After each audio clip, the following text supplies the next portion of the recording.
mais c'est la même personne mënoo vraiment distinguer lu yoon distinguewul yoon daf ne s'il vient d'être arrêté waxul s'il vient d'être arrêté dans une autre affaire. oui. léegi bu dee waxul dans une autre affaire pourquoi nga bëgg a wax ne dans une autre affaire nee na yow s'il vient d'être arrêté s'il vient d'être arrêté ou s'il se constitue prisonnier. oui. li nga ko tegoon yëpp daanu na ñu teg léegi ñu jàpp ko kon daanu na léegi su daanoo il n'est pas condamné il n'est pas contumax jamono ji wala s'il est contumax l'État du Sénégal doit aller la arrêter Ousmane Sonko c'est ça la vérité aussi bu dee contumax la nañu jàpp ko. kon est-ce que. contumace kay moom sëñ bi doo ko gis ba pare doo ko jàpp. waaw contumace moom la. bureau baa ngi nii primature daf leen jàpp ko. bu dee contumace la. ok mais léegi interprétation bi Amadou Ba def également ci corruption de la jeunesse quand même. foofu Amadou Ba le mot prostituée. Amadou Ba foofu pas forcément moo tax rectifié na. il a bien fait de rectifier c'est une erreur bu mu def mais. lu mu ko expliqué mais erreur la boo xam ne ça lui paye cash. waaw lu mu ko expliqué dafa juum gëm naa dafa juum mais du noonu. parce que pas forcément prostituée la déedéet du loolu de parce que corruption de la jeunesse sëñ bi da ngay dem ci section 5. du code pénal sénégalais waxul sax corruption de la jeunesse corruption de mineur lay wax. mais benn la. 320 parce que 320. l'article 320. 320. ok 320 dafa bëri articles yi yooyu dañoo bëri au moins il y a combien de 320 1 2 3 il y a 320 article 320 il y a article 320 bis il y a article 320 terminal alors c'est l'article 320 terminal yaa ngi dégg.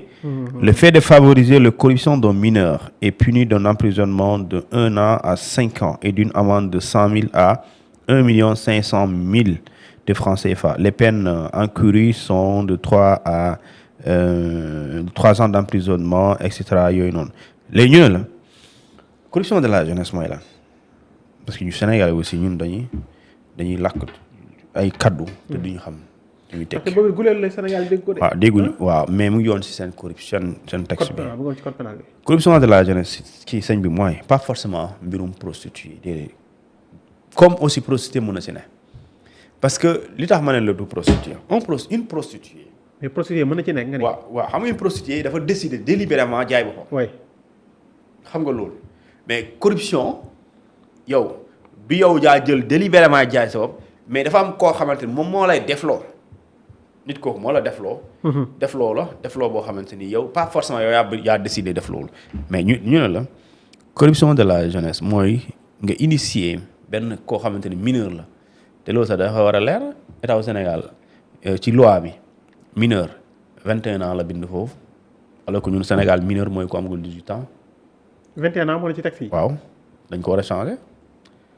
au Sénégal la majorité c'est 18 ans. 18 ans oui. waaw mais foofu dañ ne ku amagul xale bu jigéen bu amagul 21 ans donc ça veut dire quoi bu dee yoon nee na mineur mooy ku amagul 18 ans léegi Sénégal texte boobu d'accord xaaral ma indi la texte bi c'est quand. oui. le texte c'est te ñun Sénégal lu ñu war a changer dafa bëri c'est un texte de 1999 janvier 1999. 1999. 99 yaa ngi dégg ah alors que ñun li ñuy une mineure mooy une fille qui n'a pas 18 ans. N'est-ce pas. waaw léegi si texte bi fii on parle de 21 ans 21 ans ñu ne ko boo defee loolu nit koo xamante ni mineur la te amulgul 21 ans kooku su dee da nga koo initier ci ay pratiques immorales.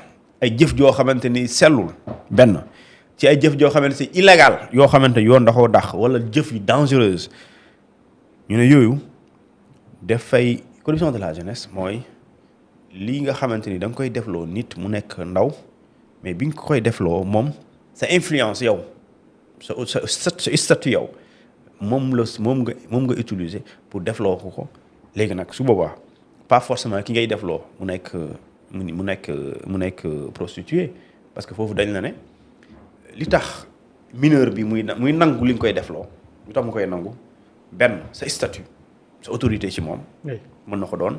wala parce que yow moom xale bi amul expérience de la vie parce que am na looy defloo xale su amee 25 ans doo ko def loole kon lu tax parce que elle a mûri amul expérience ñu ne parce que par inexpérience de la victime. une expérience de la victime beneen bi mooy victime bi mooy mineur bi moom yaa ngi koy def loo moom xamul baax na wala bon na tey enseignant bi nga xamante ne ngay jàngale enseignant xaw ma ndax léegi dañ na de mais enseignant buy jàngal sa doom enseignant yi mën a def foot nga sa doom ñibbi si nga koy jàngal corriger nga ne ko lii kenn du wax nii mu ne la non suñu enseignant suñu professeur moo ñu ko wax professeur lu mu wax lay jàpp lu tax loolu parce que yow yaa koy jàngal kooku boo ko defloowee dara donte c'est dans le cadre immoral et illégal mën na ko def léegi si xale boobu mineur la mais mën nga ko def loolu ça c'est de la corruption de la jeunesse corruption de la jeunesse aussi c'est pas du point de vue sexuel seulement parce que mën nga corrompre nit laar mu nekk mineur di ko jaayloo drogue di ko jaayloo drogue donc mooy des actions illégales immorales dangereuses drogue c'est une action dangereuse nga jaayloo xale nga def loo sa mineur influence ko loolu c'est immoral léegi léegi mineur boobu nga def loo est-ce que forcément le fait que nga utiliser sa influence def loo ko loolu est-ce que forcément da nga koy wooy prostituée déedéet parce que amaana da nga ko def loo parce que xamul donc soo xamul mënoo ko wooy prostituée amaana da nga ko def loo wala moom mu am sa kersa quand je dis sa kersa mooy moom daal am na foo toll ci réew mi par exemple wala am na daraja boo am d'accord dina déet kii lii mënul kon lu ma def loo rek lu baax la mais mën na la ko def loo parce que yow xàmmeewoo lu baax ak lu bon mooy amoo expérience de la vie nga def ko donc pas forcément parce que tu n'as pas une expérience de la vie que tu es obligatoirement une prostituée déedéet xam nga lu tax viol lu jàll viol lu jàll viol mënul jàll parce que viol mooy nga def problème benn amul consentement mais su dee waa ji xale bu jigéen moo ne viol répété la def ci plainte bi mais dans cette plainte tu dis bi ma daan ñëw d'accord bi daan ñëw daf may envoyer message mais yoon may na la yoon foofu day taxaw ne ki lay bind mu def la ko defaat la ko mu ngi lay envoyer message yow mën nga préparer wu nga dénoncer ko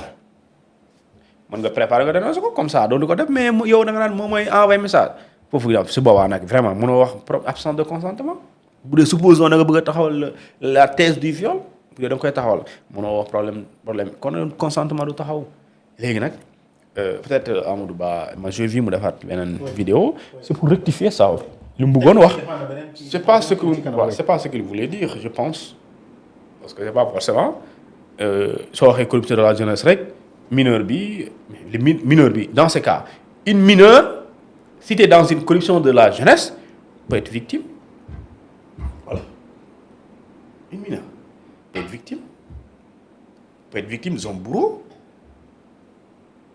d'accord léegi nag loolu je sais pas moo xamul dañu koy qualifier noonu mais la prostitution illégale c'est un délit qui n'a rien à voir avec une corruption de la jeunesse la prostitution illégale est un délit léegi bul jaawale li ñu tuddee corruption de la jeunesse ak exploitation sexuelle c'est différent c'est différent jege na waaye bokkul l'exploitation sexuelle mooy nga dajale xale yi ci benn groupe di leen jaay ay ndaw ay mag jeeg et cetera mais amuñu lu ñu tuddee kayit li ngay def réseau la ça c'est du proxénétisme su ma jumlee Khady Ndiaye la lañ ko donc yooyu dans tous les cas c'est de la débauche c'est de l'attentat aux mœurs yaa ngi dégg c'est de l'attentat aux mœurs léegi nag loolu lu débat télévision moo koy leeral. est-ce que Amadou a parlé dans peut-être je sais pas waxul ci benn folie boo xam ne quand même était un peu xawoon na yéeg yooyu moo tax. mais danoon tontu nee na xuloo jigéen ñi ne la xuloo bu amee.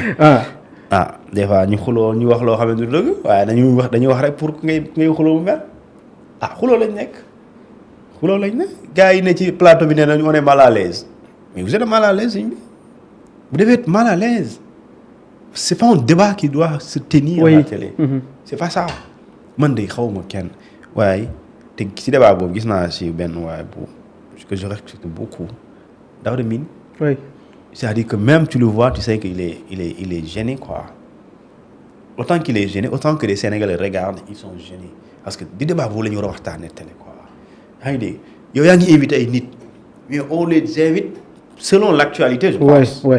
mais l'actualité on parle de quoi. de l'article 56 du règlement intérieur. oui yow yaa gën a gis lu ëpp solo loolu.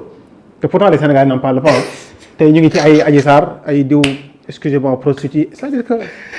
mais parce que dama gis beneen partie bi ne Adji Sarr na porter plainte parce que quand même Amadou Ba daf ko traité de prostituée et cetera. waaw elle a le droit de porter plainte si elle veut si elle pense que porte na atteinte am. parce que là c'est ça pour diffamation publique bu ko neexee. ça aussi c'est su ko neexee c'est son droit su ko neexee mu porte plainte pour diffamation publique waaye tu as atteint tu as sali mon honneur da nga porter atteinte sama considération sama honneur ak sama image nga dëndale ko ak kiy jaay boppam su ko neexee mu porte plainte. ok maintenant tey dama lire Waly Diouf Bodiang mu ne procureur dafa autosaisir quand même ci kàddu yi nga xam ne kii di Badara Gadiaga aussi yëkkati na ko. mooy. non mooy li ma la wax tout à l'heure rek. nga ne kan. Waly Diouf Bodiang. waaw nee na procureur dafa war a dugg ci mbir mi quand même mu leeral ko. parce que kilifa gu mel ni premier ministre Badara Gadiaga ba amul BFM toog ci télé di ko accuser yenn yi dañoo jàpp ne insulté au fait. dama ne. cut bu réel lii dafa am solo de. dama ne man mu la woon bu njëkkee commencé émission yi laa ne Sénégal ñun dañoo am problème yeggali la ñu am problème yeggali la ñu am.